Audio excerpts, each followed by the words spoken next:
त्रिकुटी पर पहुंचने के उपरांत अब उस सतनाम के 2 मंत्र हैं, उनमें से एक मंत्र का अकाउंट हमने त्रिकुटी पर देना है, तब हम आगे प्रस्थान कर सकते हैं, नहीं वहां से आगे नहीं जाने देगा ये। तो वहां परमात्मा आएंगे इस दास के रूप में, गुरु के रूप में। और जिस भी पुण्यात्मा की जैसी आस्था इस दास के प्रति आज बनी हुई है, तो त्रिकुटी पर भी ऐसी ही होगी। इसलिए परमात्मा कहते हैं, गुरु मानुष कर जानते ते नर कई अंधे हैं वो, और महादुखी संसार में फिर आ गई हम के फंद। आपने गुरुजी को परमात्मा के तुल डील करना है। ये दास भगवान नहीं है, मुझे अपनी औकात का खूब पता है, लेकिन आप जी ने इस दास को एज ए रिहर्सल और इस जन्म मृत्यु के रोग की इस प्रॉब्लम को सोल्व करने के लिए, हल करने के लिए मानना पड़ेगा गुरु जी हमारे भगवान हैं। अब जैसे एक ऋण, गणित के अंदर ऋण का एक प्रश्न आता है, उसमें मूलधन ज्ञात करना होता है। वो मूलधन करोड़ों अरबों का होता है, रुपए का। उस करोड़ों अरबों रुपए के मूलधन को प्राप्त करने के लिए सपोज करना पड़ता है, मानना पड़ता है, मान ले मूलधन 100 रुपये, और फिर उससे हमारी वो प्रॉब्लम सोल्व हो जाती है। फिर उस 100 रुपये मूलधन नहीं है, लेकिन 100 रुपये मूलधन माने बिना वो उस प्रॉब्लम हल नहीं हो सकती, वो प्रश्न हल नहीं हो सकता। और 100 रुपये मूलधन मानते ही वो प्रॉब्लम हल हो जाएगी और वो मूलधन मिल जाएगा जिसकी हमें तलाश है। तो इस दास को आप जी ने गुरु को सपोज करना पड़ेगा, गुरु इज गॉड। और ऐसे नहीं मानोगे तो आप फिर जहां भगवान होगा इस दास के रूप में, क्योंकि परमात्मा ने आपके पहचानो। अगर दूसरे रूप में खड़ा होगा तो आप बात भी को नहीं करो, और इस दास के रूप में आएगा तो आप जाते ही दंडवत प्रणाम करोगे, जैसी आपकी आस्था। यानी वो फिर अंतःकरण देखेगा। यहाँ तो आप झूठ भी बोल देते हो, कोई बीडीपी है वो भी नहीं करना जी, ठीक से मेरा नाम, मैंने कोई मर्यादा भंग नहीं करी, या कोई और अन्य पूजाएं करता है साथ में, तो वो तो वहाँ जाकर तो आपके समक्ष फिल्म चल पड़ेगी। और आपका कैसा भाव है गुरु जी के प्रति वहाँ पता लग जाएगा, गुरु मीन भगवान के प्रति। तो वहाँ अगर आपके मन में दोष रहा तो आप वहाँ से रिजेक्ट हो जाओगे। और कहते हैं वहाँ का गिरा फिर नहीं जाता, वहाँ का गिरा वापस नहीं जाता फिर कभी भी। ऐसा बुरा हाल हो जाता है इस प्राणी का, जब इतना कुछ यहाँ करवाया जाता है, समझाया जाता है, और फिर हम वही गफलत करते हैं, तो फिर अपनी करी कराई भक्ति का नाश हो जाता है।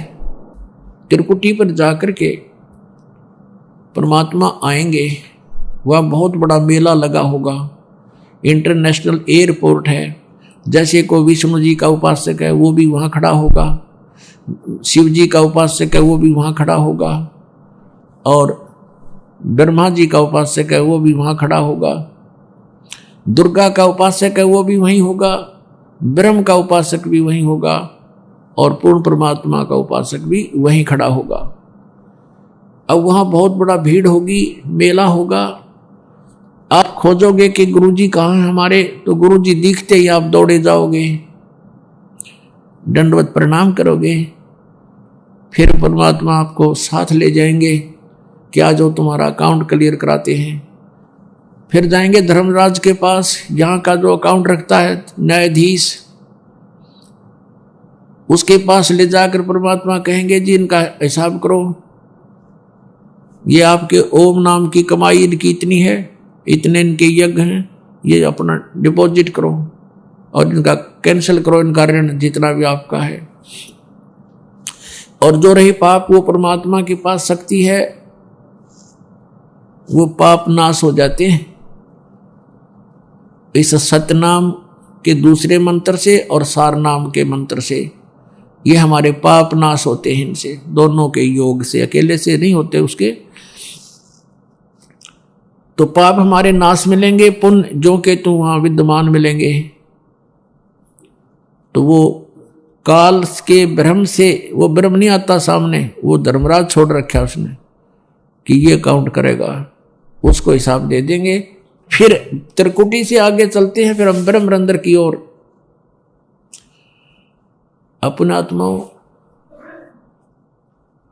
काल ने बहुत ज्यादा जुगाड़ जोड़ रखा है, और जो ज्ञान हमें प्राप्त है अभी तक पता था वो बहुत ही सीमित ज्ञान था।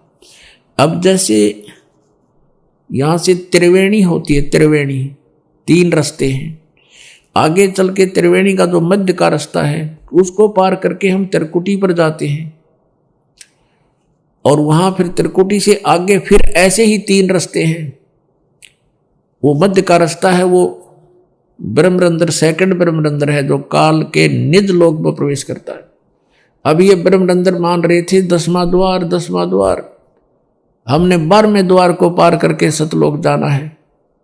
तो वहां पर धर्मराज का हिसाब करवा के फिर हम प्रवेश करेंगे 11वें द्वार में, इस अक्षर पुरुष के लोक में। अक्षर पुरुष का लोक यानी स्थान 7 संख ब्रह्मांड का है, उसके अंदर से हमने जाना है।